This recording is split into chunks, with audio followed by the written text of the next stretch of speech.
Assalamualaikum warahmatullahi wabarakatuh. Jadi di sini saya dari kelompok 1 mewakili teman-teman saya, yaitu Nora Rirnia Fitri Dekayasa dan Amelia Dara Puspita, dan saya sendiri Gilam Saputra Risma.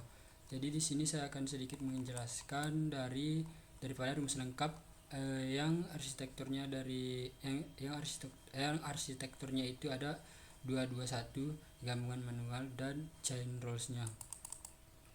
Di sini yang dimaksud dengan 221 itu ada untuk input layer 2 neuron untuk input layer, dan 2 neuron untuk hidden layer pertama, 2 neuron untuk hidden layer kedua, dan 1 neuron untuk input layernya. Nah, teman-teman bisa lihat di sini ada gambar dari arsitekturnya yang 2221. Ada X1 X2 untuk input layernya, dan di sini hidden layernya ada N1 L1 segment, N2 L1, dan di sini ada layer kedua N1 L2 dan N2 L2. Di sini ada input dan di sini ada output layernya. Oke, selanjutnya nah ini bisa lihat di sini arsitektur model X1 X2 terus menuju ke hidden layer pertama N1 L1 N2 L1 dan menuju ke hidden layer yang sini dan menuju ke hidden layer yang kedua N1 L2 dan N2 L2, baru menuju ke si output atau Y segmentnya atau Y predictnya. Nah, di sini ada parameter awal, nanti parameter awalnya itu diinisialisasikan misal berapa nanti. Terus parameter input hidden layernya juga diinisialisasikan oleh diri kita sendiri nanti. Terus di sini ada parameter dari input hidden layer kedua pertama dan hidden layer kedua juga diinisialisasi. Terus parameter hidden layer kedua ke output juga diinisialisasikan. Jadi di sini fungsi aktivasi segmentnya menggunakan rumus dari delta Z sama dengan 1/1 plus E pangkat min Z. Jadi si Z ini adalah ini sama dengan Y predictnya ini nanti. Terus ada forward propagationnya atau free aktivasinya atau sepangisannya hidden layer 1. Nah, di sini kita melihat rumus untuk dari si X1 ke hidden layer, dari si input layer ke si ke hidden layer pertama. Nah, di sini bisa dilihat ZN1L1, berarti yang dicari adalah ZN1L1, berarti yang bagian sini ZN1L1 ya. Di sini ada menuju untuk bobotnya itu ada bobot di sini ada WX1N1L1, di sini ada bobot untuk yang ke N2. Sini bisa dilihat untuk bobot yang kedua ke mengarah sini adalah WX2N1L1 ya. Sini ada rumusnya, bisa kita lihat. Nah, sini saya lihat teman-teman, ZN1L1 sama dengan X1 dikali dengan WX1N1L1. Nah, untuk ditambah X2 dikali dengan bobot X2 ke N1L1, baru ditambah dengan bias N1L1 nya. Nah, rumus untuk yang ini berlaku untuk mencari nilai dari ZN2L1. Nah, jadi di sini lanjutnya di sini ada rumus untuk mencari N1L1-nya sama dengan 1/1 plus E pangkat min ZN1L1. Nah, sama-sama juga untuk yang ini juga berlaku juga untuk mencari ZN2L2-nya. Nah, selanjutnya di sini ada untuk mencari error dan loss-nya. Untuk mencari error dan loss, nah untuk yang pertamanya itu mencari error. Rumus untuk mencari error itu adalah target dikurang dengan Y segment atau Y predictnya. Nah, untuk rumus loss-nya sama dengan 1/2 dikali dengan error dipangkatkan 2, atau 1/2 dikali dengan T dikurangi Y predict dipangkatkan 2. Ini yang akan dipakai. Nah, oke, kita lanjutkan. Di sini ada dari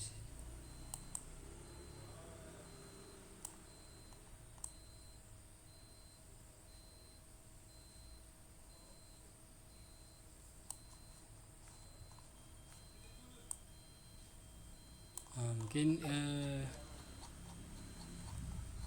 itu saja sedikit penjelasan dari saya mengenai mengenai tugas ini, dari penjelasan rumus lengkap dari ANN yang berarsitektur 221 gabungan manual dan change rule-nya. Jadi di sini saya mohon maaf jika masih banyak kekurangan dan kesalahan, saya mewakili teman-teman. Sekian dari saya. Wassalamualaikum warahmatullahi wabarakatuh.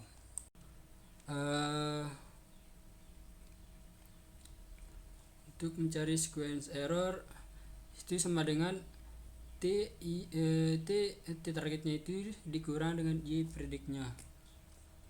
Nah, itu dipakaikan 2. Nah, ini untuk turunan dari loss terhadap turunan dari Y predict adalah hasil adalah Y target dikurang dengan T. Ini hasil dari turunan di loss. Jika loss tanpa faktor 1/2, maka loss sama dengan T dikurang dengan atau target dikurang dengan Y predict dipakaikan 2. Turunan loss terhadap turunan Y target sama dengan 2 dikali Y pangkat 2 Y predict dikurang dengan target. Nah, di atas merupakan keseluruhan forward pass di mana tidak ada perubahan perhitungan dari awal pertemuan sampai pertemuan itu sampai saat ini. Nah, selanjutnya ada backward propagation. Backward propagationnya yang pertama itu ada update parameter baru.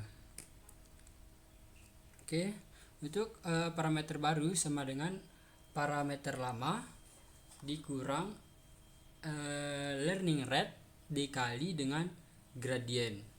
Nah, si gradient ini adalah turunan loss per turunan dari si parameter. Untuk yang pertama output layer. Proses update untuk nilai untuk bobot dari N1 L2 output. Proses ini berlaku untuk update bobot yang N2 L2 output. Untuk output layer ini substitusikan nilai yang akan diupdate di case ini. Kita akan update W N1 L2O ya. Nah, di sini bisa dilihat W N1 L2O baru sama dengan W N21 W N1 L2O atau output dikurang dengan learning rate turunan dari loss terhadap turunan W N1 L2 output, atau W N1 L2 output baru sama dengan W N1 L2 output lama dikurang dengan learning rate dikali data output dan dikali N1 L2. Nah, di sini ada gradient sama dengan gradiennya itu turunan dari loss terhadap turunan dari W N1 L2 output. Jadi sama turunan dari loss terhadap turunan W N1 L2 output ini sama dengan delta output dikali N1 L2. Nah, di sini delta output sama dengan turunan loss terhadap turunan Z output atau Y predictnya nanti, atau delta output sama dengan turunan loss terhadap turunan Y predict dikali dengan turunan predict terhadap turunan dari ZO nya.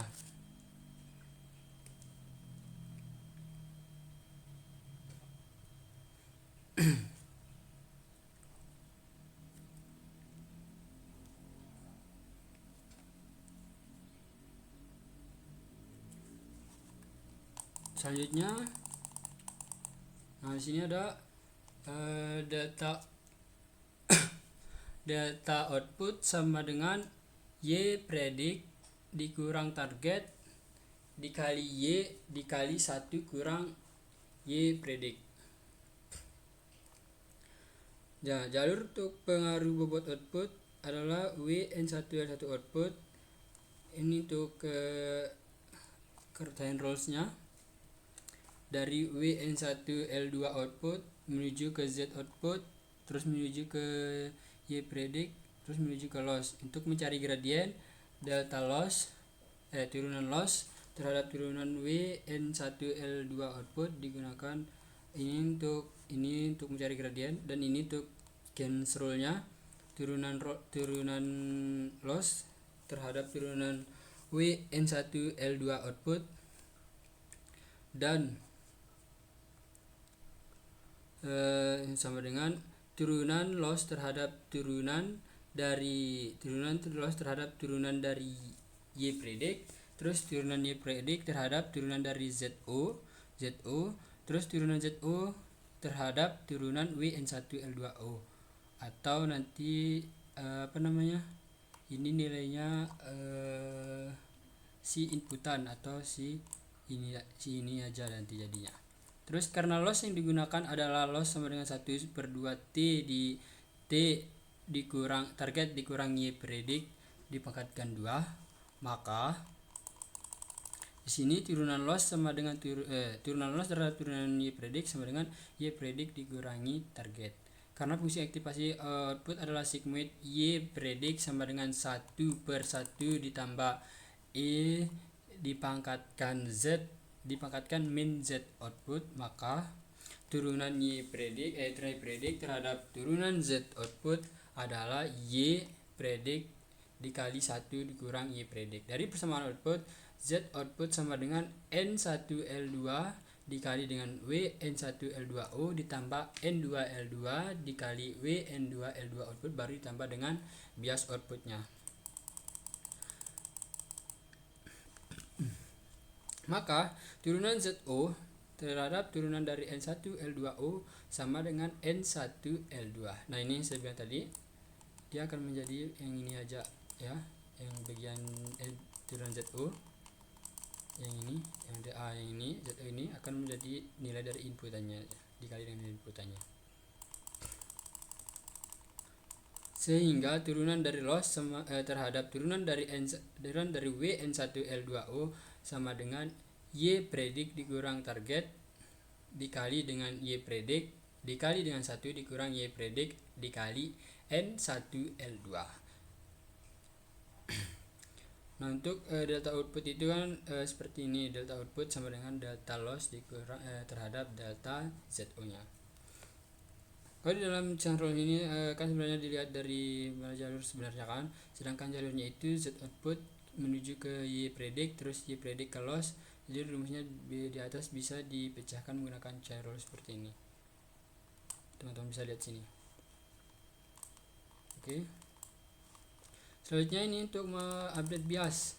Untuk update bias, jadi bias output baru itu sama dengan bias output lama dikali dengan gradien terhadap dikurang gradien dikali turunan loss terhadap turunan bias output yang lama. Nah, di sini data turunan loss terhadap turunan bias output lama sama dengan delta output. Nah, di sini untuk hidden layer yang kedua, yang tadi adalah dari output ya. Itu untuk ini. Terus hidden layer kedua WN1L1 N1L2 sini berlaku ya, berlaku untuk WN1L1 dan WN1L2, dimana ini berlaku juga untuk WN2L1 dan N1L2.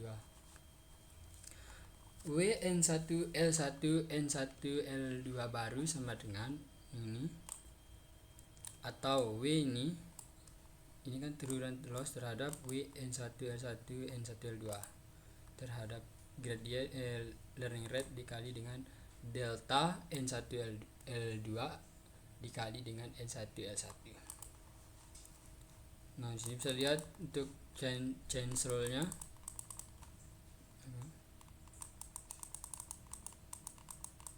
Untuk change rule-nya dari WN1 L1 N1 L2 menuju ke ZN1 L2 dan menuju ke N1 L2 menuju ke Z output menuju ke Y predict dan menuju loss. Seperti ini untuk change rule-nya. Kita bisa lihat.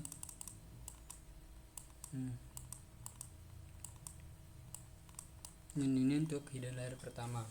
Jadi hidden pertama itu hampir sama dengan hidden layer yang kedua tadi, cuman ada tambahannya dari dia diambil dari WX1, sedangkan tadi kan diambil dari WN1L1, tapi dia mengambil dari X1 nya gitu.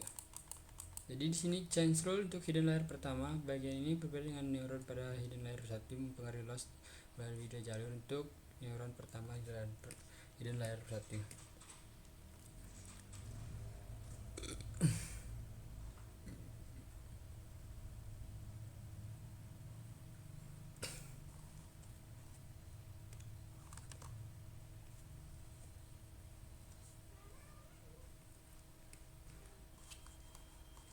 Sini N1L1 ini jalurnya atau change rule-nya.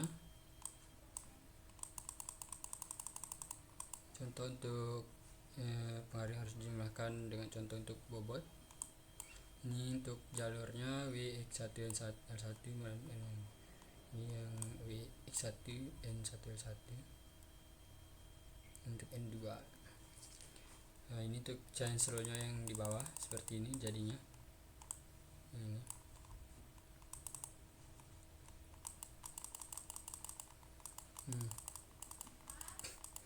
Karena turunan dari loss terhadap turunan ZN1L1 sama dengan turunan N1L2 dan turunan ZN1L2 sama dengan turunan dari N1L1 sama dengan WN1L1 N1L2. Terus turunan loss terhadap turunan ZN2L2 adalah delta N2L2 dan turunan ZN2L2 terhadap turunan N1L1 adalah WN1L1 N2L2 dan turunan dari N1L1 terhadap turunan ZN1L1 sama dengan N1L1 dikali 1 dikurang N1L1. Nah, di sini ada turunan dari ZN1L1 terhadap turunan WX1 N1L1 sama dengan X1. Maka turunan loss terhadap turunan WX1N1 sama dengan delta N1L1 dikali dengan WN1L1 N1L2 ditambah delta N2L2 dikali dengan WN1L1 N2L2 dikali dengan N1L1 baru dikali lagi dengan 1 dikurang N1L1 dikali dengan X.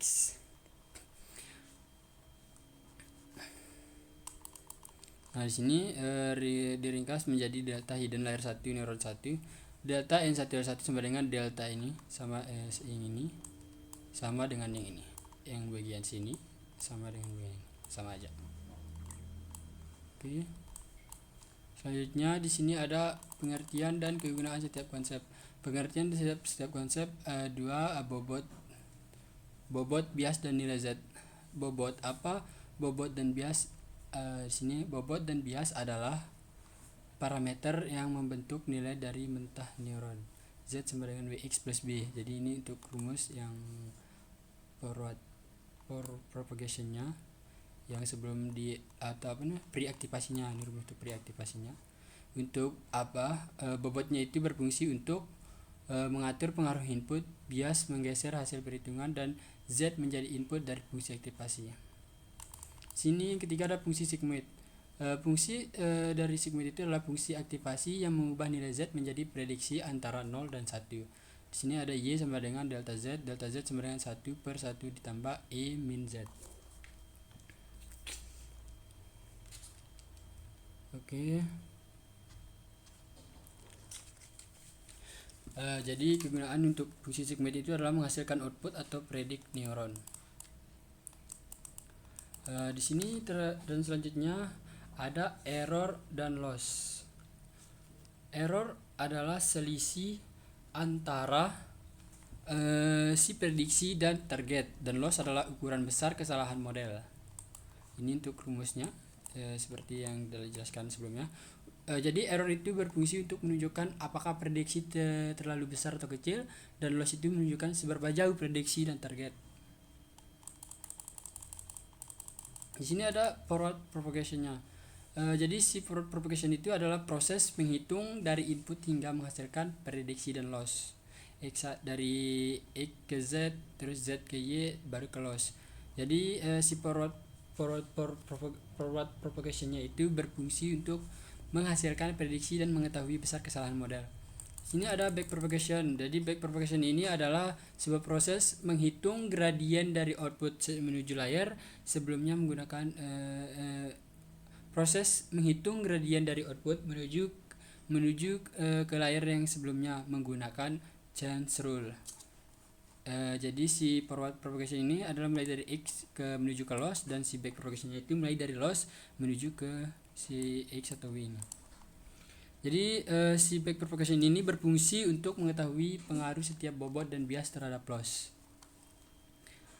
Jadi di sini ada 10 gradient descent dan learning rate. Jadi gradient descent ini adalah proses memperbarui parameter menggunakan gradient. Nah, sedangkan si learning rate adalah menentukan besar langkah perubahan bobot. Ini rumus untuk update daripada si parameternya. Inti dari proses neural network: forward propagation, terus hitung loss, menuju ke back propagation, menuju ke gradient descent, terus update parameter. Bobot dapat naik atau turun. Tujuan akhirnya adalah meminimalkan loss. Itu tujuannya. Jadi di sini ada gradient. Jadi si gradient ini berfungsi untuk kumpulan turunan loss terhadap seluruh parameter model. Untuk apa? Jadi si gradient ini berfungsi untuk menunjukkan arah dan besar perubahan bobot serta bias agar loss mengecil. Di sini turunan loss terhadap turunan W lebih besar dari 0, maka W turun. Jadi dan turunan loss terhadap turunan W lebih kecil daripada 0, maka W akan dinaikkan. Di sini ada yang ketujuh ada chance rule. Chance rule ini adalah sebuah aturan yang menghubungkan antara turunan yang memiliki jalur berantai. Dan si chance rule ini berfungsi untuk menghitung pengaruh bobot terhadap loss melalui nilai Z dan prediksi. Terus di sini ada fungsi. Fungsi itu adalah aturan yang menghasilkan output beserta input. Di sini ada rumusnya, Y sama dengan Fx. Jadi si fungsi berfungsi untuk menghitung nilai output ketika nilai input diketahui. Dan seterusnya ada di sini ada turunan ukuran. Jadi turunan ini adalah ukuran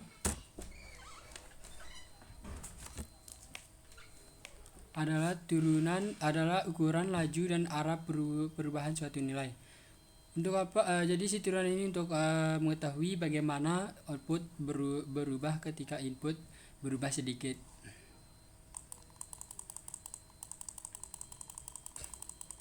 Nah, di sini ada matriks.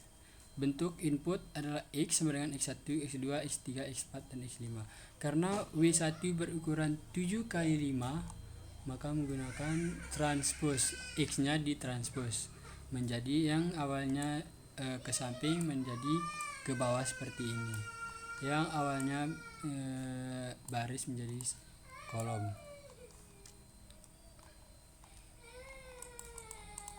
Matriks bobot W1 sama dengan Wx1 N1. Maka ini jadi dia akan dikali ke sini, dari X1 ini dikali ke sini, terus X2 ke sini, X3 ke sini, X4 ke sini, ke sini, dan sini ke bawah sini lagi, begitu dan seterusnya. Jadi yang bagian sini dikali dengan bagian sini semua, yang bagian depan ini.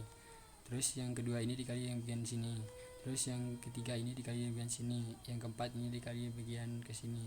Terus yang kelima dikali bagian sini. Jadi perkalian matriks seperti itu. Nah, bisa dikali sini. Set. Oke. Ada gambar untuk penanya di sini.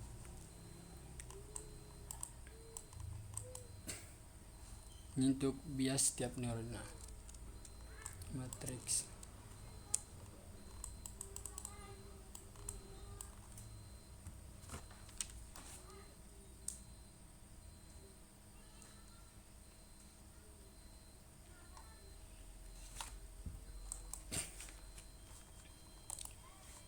Tipe bacaannya satu baris W1 sama dengan seluruh bobot yang dimasukkan ke satu neuron. Jadi sini ada ZNJ1 sama dengan ini I sama dengan 1, N itu sama dengan 5, W X1 kali NJ X1 tambah BNJ.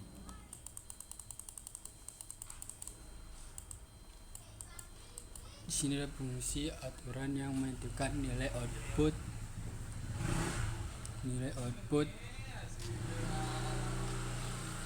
berdasarkan nilai input. Kalau X bernilai sekian, kalau X bernilai dari sekian, maka Y hasilnya berapa. Jadi fungsi bukan sembarangan besar perubahan, tetapi menghasilkan dari nilai.